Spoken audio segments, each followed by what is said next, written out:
in Christina's court. When a rock smashed the car headlight, the neighbors rounded up the usual suspects. Of Norma Carey Hall, who's suing her former friend, Daphne Womble. Divorce court continues with the case of Sarah Shropshire. And now it's time for Judge Joe Brown. He's the real deal in the courtroom today. Please raise your right hand. Salesman Hank Leonard is suing his friend for a refund on bachelor party strippers. Defendant Mike Colonico says his friend couldn't take a joke.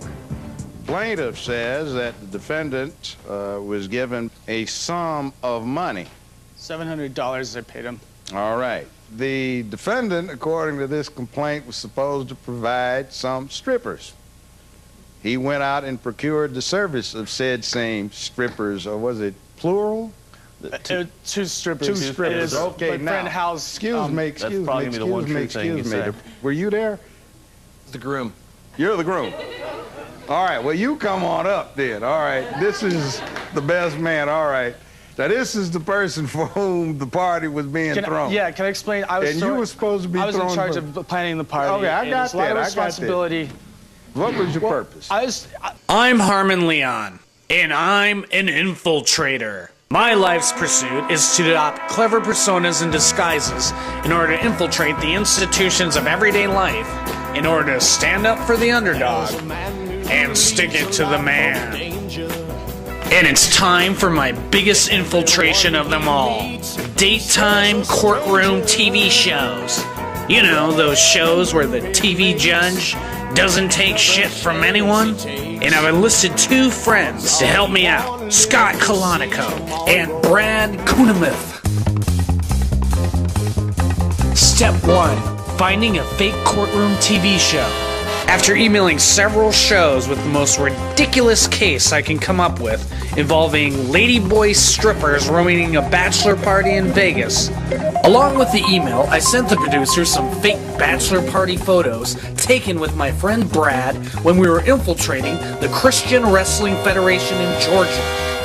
I was then told to call the producer of the Judge Joe Brown Show. He's come a long way since his days as a residing judge on the James Earl Ray Appeal. Step 2. Convince the producer that my story is real. I can tell you this much, though. I get a lot of stuff, but I don't think I've ever seen anything like this come across my desk before.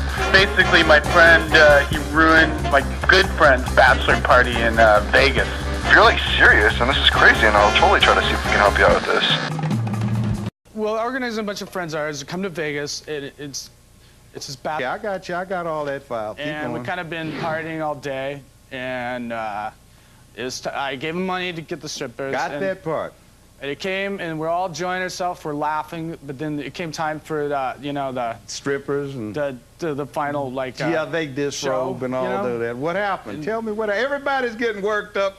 Everybody's doing. Yeah, go on, take it off, take it off. What happened when it got taken off? They weren't chicks. They're dudes.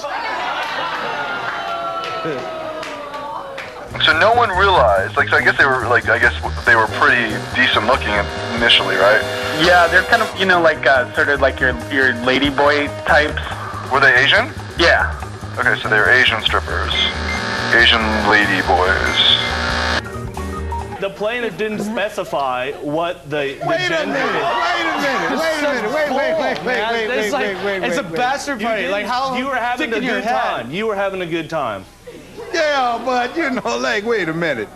What you mean you got I don't play that. Well, I think he hired him because he was like the one into it, because that's what I think, man. Whoa. We gave you the money to get like a bunch of hotties. We didn't get a bunch of guys. I object. That is not what happened. That is not what happened.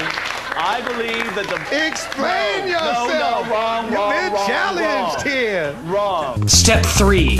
Pit the fake courtroom TV shows against each other. I need to also tell you that keep in mind from this point forward, because you're in the process of going to file your case, once you file your case, malclaims cases are considered public record. Okay. That means there is the possibility that other shows might start to contact you at that point. So I just want to give you that information up front. Yep. So that people don't try to later on go, well, this show's going to give me this, and this show's going to give me that, so what are you going to do for me? Do people do that? Once in a blue moon. That's right, I emailed several other court TV shows with details about my ladyboy stripper case. A bidding war ensued. TV's finest legal solvers all wanted a piece of my Thai ladyboy stripper pie. First came the People's Court. Then Judge Maria Lopez. You want to come to New York? You want to go on that other show? So funny because I used to live in Los Angeles for like 6 years. Yeah. I definitely know some of the producers at that show. I was like, they can't take ours. We could probably give you like, a couple $100 to say thank you, another $50 for, make sure you have food and all of that. We put you up at a hotel and fly you here. And Just because we've like gone down this avenue with this other guy, so who's the other guy? His name so I just... No way! That was... Okay, don't tell him. That used to be my AP. Oh, yeah? He used to be in love with me. I was his producer years ago. Really? And he's kind of like, God. He sat in my office and just, drooled over me. We're back. Judge Joe Brown, the defendant in this case, says he was playing a joke on his friend when he hired transvestite strippers for his buddy's bachelor party. He says the plaintiff enjoyed the strippers more than anyone else until he discovered they were men.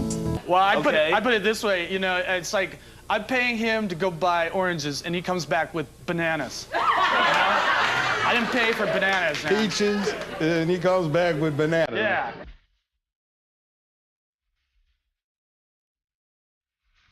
Peaches, and he comes back with bananas. Yeah.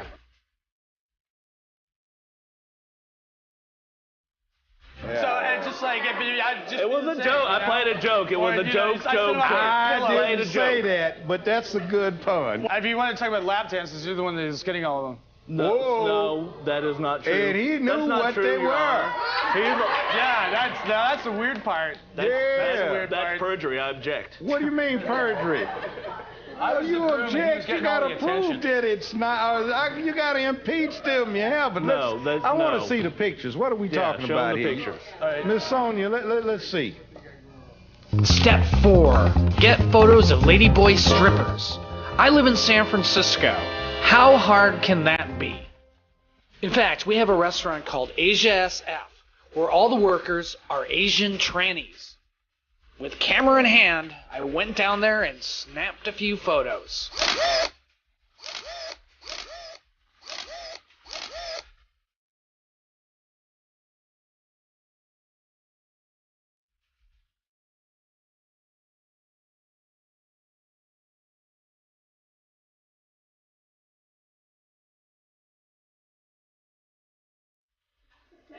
Oh, man, we got it loaded up with our high-tech. Whoa, goodness. That's one of them. See, he was having a pretty good time. 2 of them. Now, how come you had all these lap dances? I object to that, Your Honor. That's what do you mean you object to that? He's the one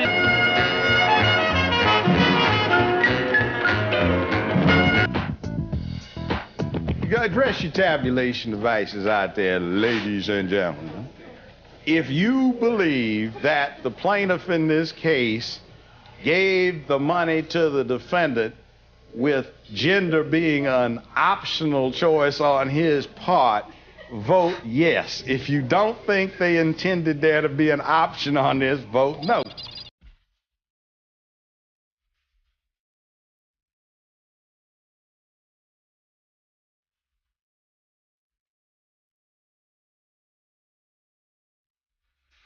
He says gender was optional. They didn't specify what gender.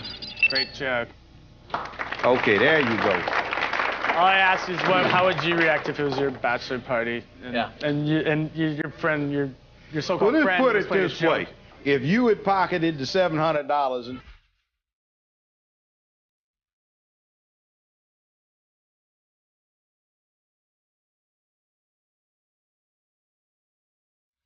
he did not give you that $700 to go over and do what you did. But he didn't specify the gender. That should have been in the contract. What do you mean, specify the gender?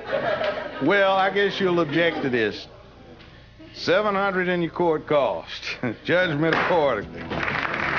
Plaintiff did not find humor in the defendant's prank. He wanted oranges, not bananas. He gets his money back. We'll be right back. Sure, it was incredibly easy getting on the Judge Joe Brown show with a fabricated case, but I feel really bad in the end. Because it seemed like the Judge Joe Brown people really cared about resolving our ladyboy stripper case and weren't after exploiting our story whatsoever. Like I said, you have to understand with the nature of the story, it's not that I don't believe you, but my bosses are going to say, show me proof that that they're not just making this up for a quick buck. Yeah. And a quick free trip to LA because they think it's funny. Sure. Because we do get those, and we have to protect ourselves from those, so we are very careful about, checking as much as fact as we can, so that when you guys come out here, that it's not just a joke. Right, gotcha.